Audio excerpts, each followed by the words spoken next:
this is Jessica from Peace Love Books, and today I'm here with the second half of my August wrap-up. I always do 2 wrap-ups in the month, one halfway through the month and one at the end of the month. I read 25 books this month, so I have 14 books to talk to you about from the second half of the month. It has been an amazing month. I will say the last book I read, I did technically finish in September, but I read most of it in August, so I just added it to that because I just wanted to talk about it in this wrap-up. So I'm excited that I have 14 books to talk to you about. I did do a lot of vlogs this month, so a lot of these are from reading vlogs, but we will just go ahead. I will link my first half down below. I talked about 11 books in that video. The first book that I read that I haven't talked about yet is A Witch's Guide to Magical Innkeeping. I believe all of these that are coming up are in a fall reading vlog.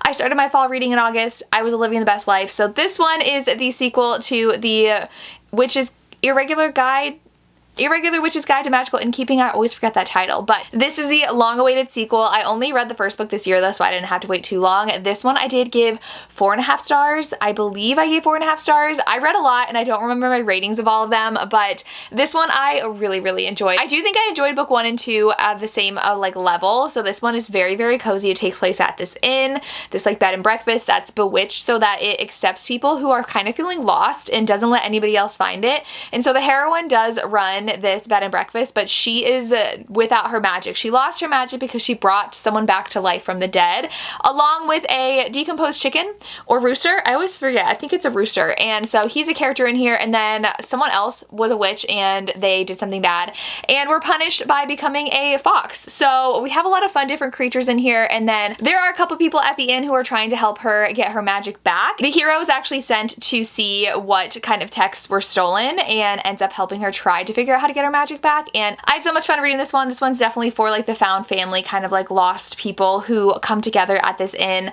I gave it 4.5 stars. Listen to the audiobook. Perfect for fall if you want a cozy paranormal read. Then I did read Almost Ravaged by Abby Millsaps. I don't know what I feel about this book because of the ending. So this one's a Why Choose Romance. It's the first book in a new series by Abby. I did get to read an arc of it, and in this one our heroine is at school. Something really tragic happened in the prologue and we skip a few years, and she has a really close bond with her brother's best friend. So she's a twin and they both are really good friends with his best friend, and she's always felt something more, but they basically have a trauma bond now and it hasn't gotten anywhere. And he is on the hockey team with her brother and she is a TA. She, I believe, is in graduate school in this one, and her romance, it's a Why Choose Romance, which is what Abby Millsaps writes. It's going to be between her brother's best friend, her professor that she is like the assistant for, and her professor's best friend who runs an apple farm. And so the big assignment for the class that she is helping with is to come up with marketing ideas for this farm, so she has to visit it a lot. And we get a lot of individual relationships developed, which is what Abby Millsaps tends to do, and she tends to add heroes in, so I'm very intrigued to see if we're gonna get more heroes. But something happened at the end that I was not expecting and it really threw me off, and I'm like, I don't understand what happened and what's gonna happen next. So I'm definitely intrigued enough to read the next book. I really loved her development with the professor and the professor's best friend though. I loved those romances, so it'll be interesting. I am trusting the process. This one got a 4-star for me though. I really enjoyed it and I cannot wait to read more. Then I read a fall romance that I have not stopped talking about since I read it, and that's The Honeycrisp Orchard Inn by Valerie Bowman. Valerie Bowman is actually a historical romance author, and she wrote a fall romance, and this is like everything I could want and more in a fall romance. It gave me all of the kind of like Hallmark but more like Netflix holiday romance vibes. So our heroine was working at this job in New York with her boyfriend, and her boyfriend basically steals all of her ideas, says they're his, and says she copied him, and so she gets fired and she breaks up with her boyfriend, and so now she is jobless and she has to move out, and so she ends up going back to her small town to help her parents in. It is not doing well, but they don't tell her that, so they are hiding things from her, and she is determined to help turn the inn around. She is in the hospitality industry, and so she's gonna help them, and runs into the guy that she grew up with who helps run the farm next door, the apple farm, and he is very grumpy, and he is actually staying in the apartment she's supposed to stay at because his house flooded. So they have to live in this apartment together and run this autumn festival together, and there are feelings from the past that come up, and they like each other obviously, and it is so freaking cute. I gave this like 4.5 stars. I will say there's a lot of joking about dementia, which was weird, and so I feel like somebody in the editing process should have pointed that out and been like, this isn't actually funny and like we should stop. Like, it was excessive. Like if it was like 1 or 2 I could let it pass, like whatever, but over and over and over again, she was joking about thinking her parents had dementia and having to like send them tests, and then the hero would joke about it, and I was just like, this is like taking me out of the story at this point. So kind of odd. Just know that going into this one, but overall loved this so much as a fall romance. I had a fantastic reading month when it came to fall books because I read In the Company of Witches by Orly Wallace, which is actually just a cozy mystery. I thought it had some romance in it, but this one doesn't. The end of book 2, which I'll talk about as well, teases at a romance, but I don't know if she's going to continue the series because she came out with something else this year, but this is a cozy mystery at a bed and breakfast. Very much gave me kind of Gilmore Girls, Paranormal, Sabrina the Teenage Witch vibes because the heroine actually lives with her 2 aunts, and they live at this inn together, and she actually lost her husband, and ever since her husband passed away, she has lost her ability to see ghosts. She used to be able to see ghosts, and once he passed, she was so grief-stricken that she lost this ability, and so she has a very tense relationship with her magic, and someone dies at the bed and breakfast, and one of her aunts is the main suspect. So the heroine is like, I gotta figure out who killed this person because it's not my aunt. So they're going around town uncovering things about people. In this one, I will say it didn't get a full 5-star because I was kind of confused by characters that by the end I was like, who are these characters? Who are we talking about? There were a lot of characters to keep track of, but I love the vibes. I love the found family. I love the meddling town. 4.5 stars. So good. If you want a cozy mystery, please read this one. Then I listened to the audiobook of book 2, which is When the Crow's Away, and this one I didn't love as much as the first book. This was a lot sadder and like more serious in the crime, and it didn't give me like the cozy vibes. It gave me like, oh, this is like actually like a really depressing turn of events. So this one got a 4-star for me, but someone from town from the candy shop is found dead, and at first they thought that he had a heart attack or something because he was eating chocolate, and they were like, no, he was very healthy. They do realize something nefarious was happening. He was actually murdered, so the heroine decides to try to figure out who killed him and goes around town trying to figure that out, and people are trying to set her up with someone, which is really fun. And like I said at the end, it definitely left it on a cliffhanger, but I don't know if we're getting another book. I really want another book, but this one, 4-star, didn't give me the full cozy vibes I wanted, but it was still really good, and I love being back with these characters in this town. Could not recommend these 2 enough. And then I did a cozy weekend read along with my Patreon, which I also vlogged for my channel, and I read finally The Spell Shop. I was a little hesitant because I know some people don't love this, and I am wary going into cozy books that are not romances, like specifically romance, because I need a lot of plot in my books for me to enjoy them. I'm not very much like a only character or vibes person. I'm like, I need a plot to be engaged. This had an amazing plot. Like when I think of cozy, I think like low stakes, but this one was not a super low stakes book. I think the setting is what was cozy about this. This one I adored. I gave it 4.5. I really, talking about it, should just round up to 5. I feel like I'm being stingy on 5 stars lately, but this one, our heroine, it starts out kind of serious. She is like running away from a burning library with her tree friend with a bunch of magical texts because she's a librarian, and they're on the run from the government, and she goes back to her small town she grew up in, and she doesn't remember much about it, but she does remember the guy next door who was a boy when she had lived there, and he is so cute. He's like a handyman. He comes around and helps and fixes things, and he does a lot in town and with these other creatures in town, and he has a very sad past, but he doesn't let that affect him, and she decides to open up a jam shop and offer jams and remedies, which is actually magic, to help plants grow. And in this society though, the government says you cannot use magic, and they will literally like hunt you down if you're using magic. And so she's trying to hide that, and the town is so found family. They're so cute. And someone from the government shows up, and so they have to protect each other, and she's falling for the neighbor, and I loved it. All the characters in here were super sweet. I love that she was just like making jam in a small town house and had her little magic she was trying to test out to see how they could perfect this spell so that it didn't look too suspicious, but really helped the town, and it was adorable. I was obsessed. 5 stars. It's a 5-star. I loved it. I also then ended up listening to the audio of book 2, which was The Enchanted Greenhouse, which was my group pick for our read along with my Patreon, and this one I did not actually love as much as book 1, specifically for the plot and the romance. So this one's still a 4-star read. This one follows a character I was pleasantly surprised to see we were following. I did not know that she was gonna get this book, and I don't want to spoil whose book this is, but we knew of her briefly in the first book. So this is her book, and she ends up waking up in this town, and she is there because the plants are all dying. So she is actually helping these greenhouses, and the hero in this one's a very grumpy hero and a very stoic hero, which is like very not the same as the hero in book 1, and they end up having to work together to help these greenhouses. And because the guy that had originally like built them, he passed away, and the magic on them is failing, so she's supposed to help. And I will say that the plot in here was very stagnant for a lot of it because it was very secluded to them trying to figure out these plants in these greenhouses, and I was like, I want a little bit more found family, I want more characters. There were a lot of characters that came in near the end, or like the last like 40-30% of this book, but the first chunk I was not as into it as it was the Spell Shop, which is why it's not getting a full 5 stars, but I still love the cozy nature. I love that they're just trying to help these plants. We have some plants that have like personalities and can talk, which I really love. We have that in this one as well, and I do appreciate the romance in these, so I can't wait to read more by this author to see what else she writes. 4 stars, very solid, but I love book 1 more. Then I did read A Pack of Honey by Veronica Samek. I read the first book and I enjoyed it, but it was, I believe her first book, and it was just a little bit repetitive, and the plot was not my favorite, so I think I gave that like 3.5 stars. This one was so much better. I gave this one 4 stars. This one is an Omegaverse, and the heroes are all working in kind of like hospitality, but like they manage hotels and they build hotels. They're trying to build this hotel in this small town. The heroine runs a bee farm in this town, and they want her land. So they've been emailing her. She's been emailing nasty things back. She's like, you guys are rude. I would never sell my land. So they decide to show up in person. When they meet her, they realize they are a scent match, and they're like, screw the hotel, screw anything. We want to court this amazing woman. And she's like, you guys are like big city men. I'm here in my overalls on my farm.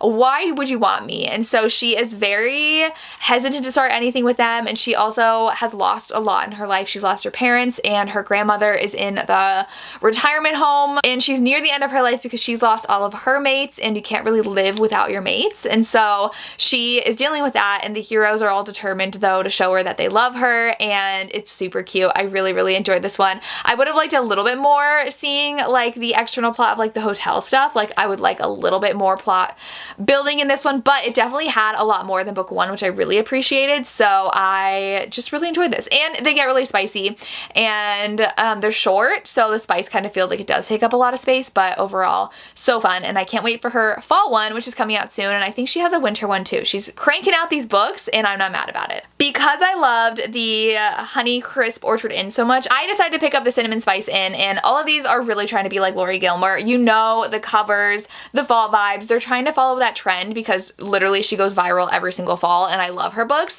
This one felt like they were like, let's take this plot and make it happen, and there was no substance to it. So it's very similar to the Honeycrisp Orchard Inn, where the heroine is from the city and she goes back to the small town, and this is actually second chance, but there were so many plot holes in here, and I'm someone who doesn't notice plot holes a lot, and I was like, nothing makes sense. So she is trying to help this inn. She got a note that was like, you need to help the inn. So she goes home, and the inn is crumbling because I think her mom passed away, so her dad's the only one running it, and she meets her ex. And okay, they were dating since like middle school, and then they broke up in college. That's like 7 years together, okay? And they don't communicate with one another. They broke up because of miscommunication, and there were things about him that he was like, oh yeah, I made butter with my grandmother every year. And she's like, oh really? I was like, you dated this man for 7 years. How do you not know he made butter with his grandmother every single year of his life? This does not make sense. And so things like that were happening, and I just did not. I literally gave this 2.5 stars. Like, I feel like it was very poorly executed, and I could tell what they were trying to do, but there was no substance to this plot. So I could not focus on reading this and did not like it. So I would say skip this one. It was very much trying to follow the trends and did not execute it well at all. So no. If you want to follow one, read the Valerie Bowman, skip this one. Then I read My Favorite Lost Cause by Elizabeth O'Rourke. I have this one 4 stars. This one is in her very angsty series. Elizabeth O'Rourke loves angst. I love book 1. Gave it 5 stars. Gonna be in my top like at least 20 of the year. This one is the sister story. So she is married, and she's very not happy being married.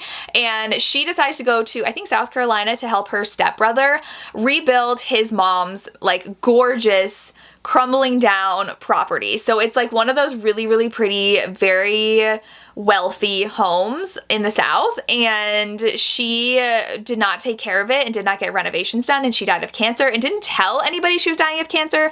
So the son had a lot of animosity towards it, but she said, I want you to renovate and rebuild this home. So they go together, and they've always had tension between them, and he is someone who's very like flighty, he sleeps around, he doesn't really settle down, and he's always had a soft spot for her, and everyone knows that. And she is having trouble having children. So a lot of this revolves around her wanting to have kids with her husband and being desperate to be a mom, even though her husband's a literal piece of trash. And so she has to talk a lot about like dieting and cutting things out and being healthy because she doesn't want anything to risk her getting pregnant. And then also she's a model. So there's a lot of food talk in here as well. So those two things are not my favorite to read, which is why this didn't get a full 5 stars from me.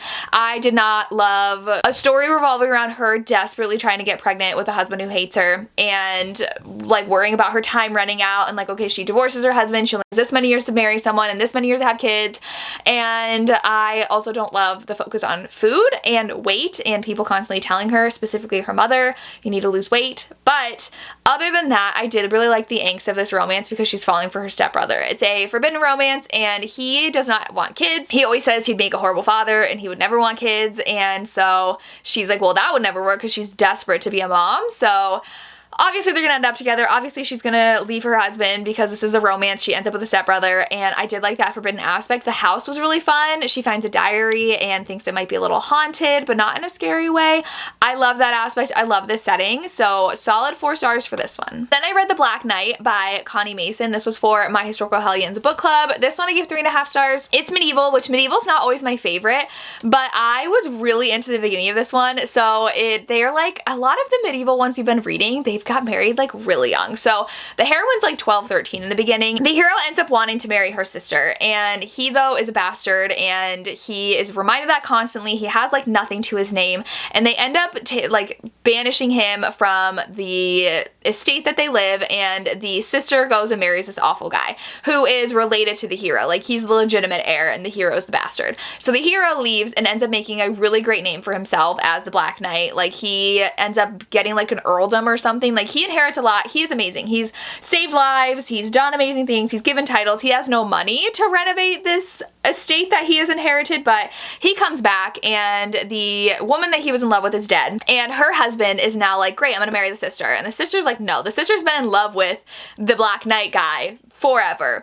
And so she is horrified that she's gonna have to marry this awful guy. They end up getting married, and on the wedding night, the hero's like, listen, I'm going to save you by taking your virginity so that he doesn't, you know?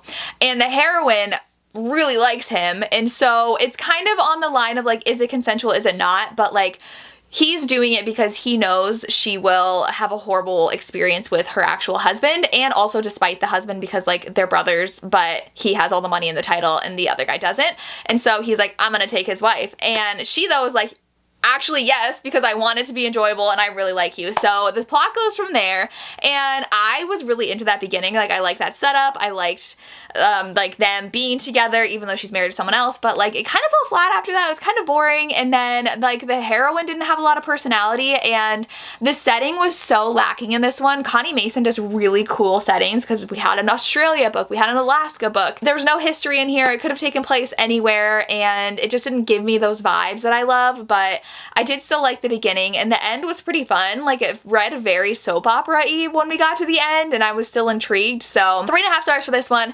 Definitely didn't feel like a Connie Mason book. I would still want to read some of her other stuff. If you want to read Connie Mason, don't start with this one. Read a different one. It was just fine. Then I finally finished The Princess and the Pack by Fallon English. I started this a few months ago, and then I had to read other things, and I just would come back to this if I didn't have something to read.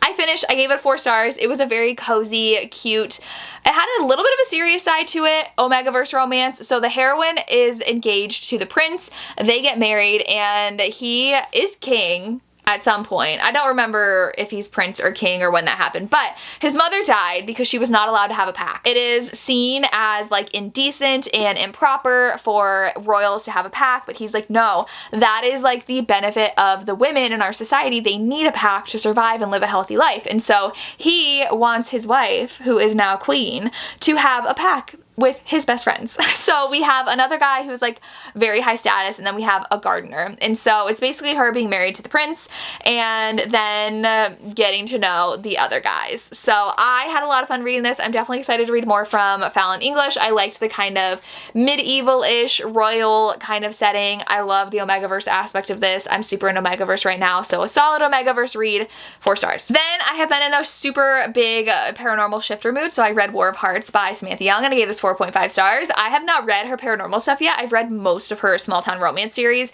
and this one, our hero is like this big bad alpha shifter, and he's Scottish, and he has the ability to hunt down anybody. I think if he has their scent, he can immediately locate them. So this really rich human is like, hi, I need you to find this girl for me. Your sister's dying. His sister has this rare condition, and she literally is dying. He's like, if you get her for me, I can cure your sister with her blood. And he's like, what are you talking about? And he's like, my son had leukemia, her blood cured him. Her blood will cure your sister. So he reluctantly agrees, and this guy is very shady. He tracks her down, and she is a paranormal of some sort that no one knows, because she's as fast as him, if not faster, and she has these weird abilities, like she can convince anybody to do anything, and others that she hasn't explored. But her parents had passed away, and she was put under the protection of this guy that's after her because she ran away from him. They end up having a romance after he finds her. It's very enemies to lovers because he literally is there to kidnap her and find her, and she is on the run for her life, and so she's trying to run away from our hero, who is a wolf shifter, and it's their romance, and it's so good. There's a lot of travel in here, a lot of like road tripping, and it gets really good and intense in the second half of it. Like there's a lot of world building in here too that I thought was really fun. I'm excited to read more in this world, and I just had a lot of fun reading this one, so 4.5 stars. And my last book of the month is Lucky Shot by Rebecca Jenchak. This is a single dad hockey romance. I give this one 4.5 stars too. I have not given out a lot of 5-star because nothing is like all-time favorite, which I feel like now I'm waiting for my 5 stars to be, but I really had fun with this one. So she is a romance novelist, and she wrote a baseball romance, and they're like, hey, we want this baseball romance from you, but hockey's selling right now, change it to a hockey romance. And she's like, I barely knew baseball because my sister married a baseball player. I do not know hockey. The agent's like, I got you. He sends her off to Montana, where there's supposedly this hockey player who's gonna help her. She shows up, the hockey player is like, who are you and why are you staying in my cabin? And his dad is like, oh hey, I invited her to stay and said you would help her. And he's like, well, Dad, what are you doing? He is a single dad. He moved to Montana so that his son could be closer to his mom growing up. His son is like 5th grade, I think. And so he reluctantly lets her stay, and she's around a lot, and he takes a lot of convincing, but he finally like opens up, and he's like, just ask me any questions you want, I'll try to answer them. And they spend more time together, and they start falling for each other, and I really enjoy this one. I ate up their moments together, and him slowly coming around to being around her, and his walls crumbling, and him opening up, and I thought they were so cute. And I love all of his friends. I can't wait to see whose books are next. The end definitely left room for a specific player to have the next book, which I'm very intrigued by, but overall such a good single dad hockey romance. 4.5 stars, and a great start to a new series. And that is my wrap up for the second half of the month. This is why I do these in 2 parts, because that got so long and I talked about so many books. But let me know if you've read any of these and what your thoughts were, and let me know your favorite read of the month. I would love to hear. And if you made it this far, leave me a mountain emoji in the comments for the mountains in the background of Lucky Shot. So leave me a mountain emoji, and that's all I have. As always, thank you so much for watching, and have a good day. Bye.